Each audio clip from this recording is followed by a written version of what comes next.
Olá, galera! Eu sou Camila Barreto, sou acupunturista, criadora do método Auriculoterapia em um ponto, e hoje eu vim aqui falar com vocês sobre 5 passos, bem facinho, da avaliação até chegar à combinação dos pontos de auriculoterapia para você ter resultados tanto a curto prazo, ou seja, em poucos minutos a partir do seu atendimento, naquele primeiro momento do atendimento, a médio e longo prazo também, ou seja, que esse resultado ele se sustente, se mantenha ao longo do tempo, para que seu paciente tanto se impressione e tenha o benefício da auriculoterapia já no início do tratamento, que ele saia da sua sessão já dizendo: "Uau, melhorei da minha dor", e também para que ele não diga depois assim: "Nossa, melhorou a dor no começo, mas logo já voltou",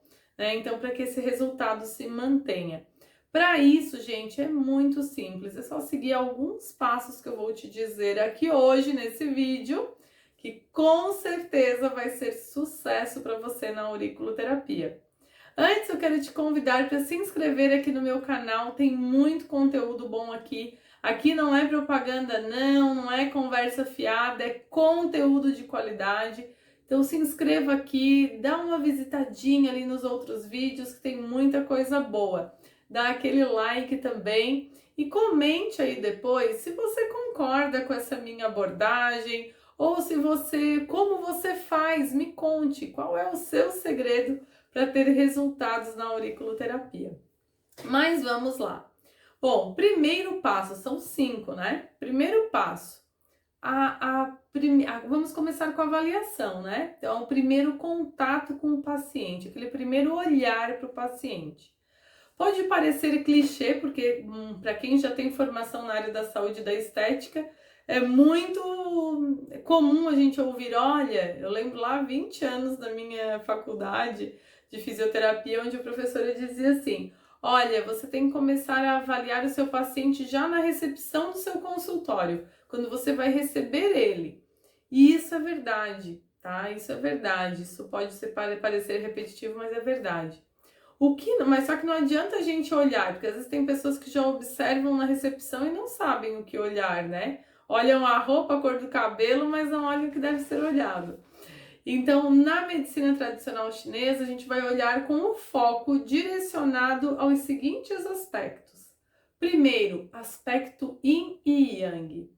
Esse paciente, nesse primeiro contato que você tem com ele está mais yin, ou seja, postura fechadinha, prostrada, falando baixinho, pálido, opaco, né? Mais tendência ao chão, né? Ao baixo, ao frio, gelado.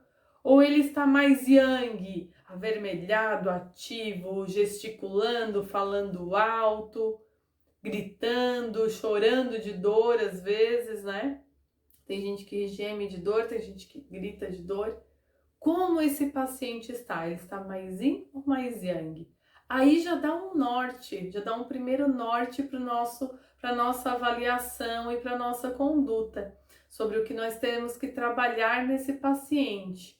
É trazer ele mais para o yin, é elevar mais o seu yang, ali já tem um primeiro olhar. Depois nós vamos olhar a tez do paciente, a coloração da face, a quiescência, como se manifesta esse desequilíbrio. Para isso a gente precisa um pouco treinar mais o olhar, um pouco mais, né? Mas é possível sim a gente observar a cor dos 5 elementos se apresentando na face. É mais fácil a gente observar, por exemplo, o coração, que a tez fica rosada, então é uma tez muito fácil de observar. Mas a gente também consegue, por exemplo, nos casos, né, de desequilíbrio no elemento fogo, nós temos a tez rosada no caso de hipertensão arterial, no caso de doenças cardíacas, ansiedades, insônias também no aspecto emocional. E daí temos a tez esverdeada de madeira, então quando o paciente chega e tem hepatites, problemas de vesícula biliar, ou contraturas de tendões, né, tendinites, bursites, então a gente acaba observando a tez mais esverdeada.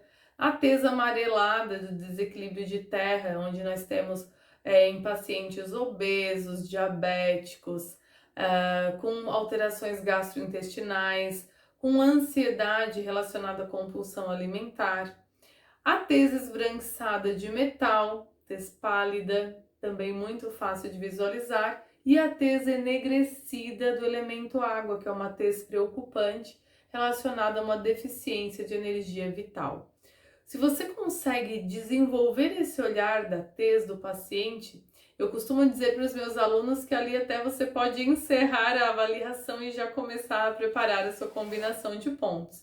Quem desenvolve esse olhar ali já tem mais de meio caminho andado na sua avaliação e diagnóstico bioenergético. Mas é claro, gente, nem todo mundo consegue. A grande maioria dos terapeutas não consegue, porque é algo difícil, requer muito treino de olhar, experiência mesmo, porque você tem que ter acesso a muitos pacientes para meio que comparar uma tez a outra e conseguir diferenciar essas colorações de tez. Se até aí você já observou Yin e Yang, que é super fácil de visualizar, conseguiu visualizar a tez, o próximo passo é a escuta do paciente. Escutar com qualidade o paciente e partir sempre da queixa principal. Outra coisa que pode parecer óbvio, porém, muitos terapeutas, isso eu digo que é um vício de terapeuta holístico, querer sempre olhar por detrás, né? Querer sempre olhar além do que o paciente fala. É legal esse olhar, mas a gente não pode deixar de lado a queixa.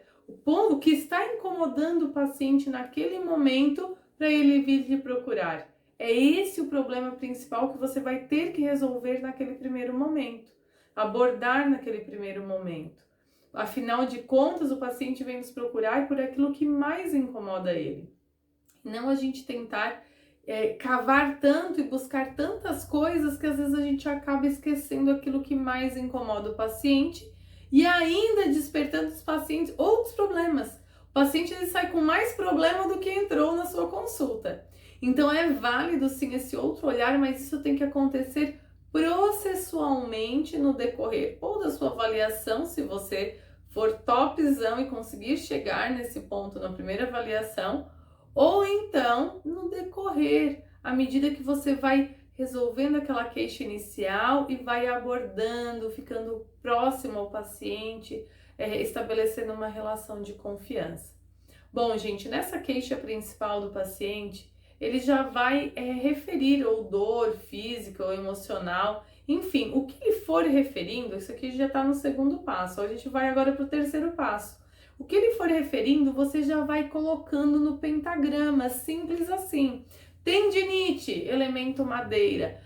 Dor de estômago, elemento terra. Vai botando essas queixas lá no pentagrama para visualização. Lá no pentagrama é o desenho dos 5 elementos da medicina tradicional chinesa. Então coloque no pentagrama para você visualizar, para ter poder olhar onde está o maior desequilíbrio. E normalmente a gente pode partir de duas abordagens, ou tratando aquele elemento que tem mais desequilíbrios ali, então mais queixas relacionadas àquele elemento, ou então daquele elemento que é a queixa principal do paciente. O legal é que com o passar do tempo, e daí vem a quarta dica, que você vai correlacionando o ciclo de geração e de dominância para conseguir entender qual é aquele elemento central que está gerando desequilíbrio em todos os outros. Parece difícil, né? Mas não é. Uma dica é você ter a tabela dos 5 elementos, estudar os 5 elementos, olhar profundamente os 5 elementos, colocar as queixas ali e rabiscar, correlacionar, ligar os pontos, interpretar aqueles sintomas ali. Dessa forma, você vai conseguir chegar a um ponto principal, que vai ser um ponto de auriculoterapia para tratar o problema desde a raiz. Gente, não precisa, tem gente que faz assim, tem desequilíbrio em madeira, fogo e água, vai lá e puntura os 3 órgãos elementos. Não precisa. O pentagrama, os elementos, ele é um ciclo fechado. Os nossos canais energéticos, eles são cíclicos. Então, você pontuando qualquer um desses elementos, você vai chegar a equilibrar todos os outros. Só o que vai diferenciar a precisão disso, o quão rápido vai ser o seu resultado, é o quanto mais próximo você chegar daquele elemento principal em desequilíbrio. Então, na pior das hipóteses, só vai demorar um pouco mais para você tratar o seu paciente, porque para quem estuda a auriculoterapia, para quem estuda os 5 elementos, não vai ir na contramão, né? A gente vai sempre identificando os 5 elementos e colocando ali, então não tem como ir na contramão para quem estuda. E chegando então na quinta dica, no quinto passo, que é a escolha dos pontos. Opte por escolher um ponto de um órgão-elemento. Não encha a orelha com vários órgãos-elementos. Então, busque ou o elemento da queixa principal ou aquele com maior desequilíbrio, para você que ainda não tem essa destreza de correlacionar os elementos. E com o passar do tempo, você afinando o seu diagnóstico, conseguindo correlacionar, vai então naquele que está causando todos os outros problemas. Opte por um deles apenas. Então, opte por aquele ponto elemento e coloque a partir desse outros pontos que vão complementar a sua combinação, como pontos sintomáticos de ansiedade, cefaleia, enfim, por aí vai. Certo, pessoal? O vídeo tá ficando longo, a aula tá ficando longa, mas eu queria trazer esse resgate aí nos 5 passos da avaliação ao tratamento para que você tenha facilidade e não polua a orelha do seu paciente com um monte de pontos de auriculoterapia desnecessariamente. Comente aqui embaixo, depois dessa aula, como você faz, qual é a sua dica para ter um tratamento resolutivo e com resultados que se mantenham. Fiquem com Deus, um forte abraço e até a próxima!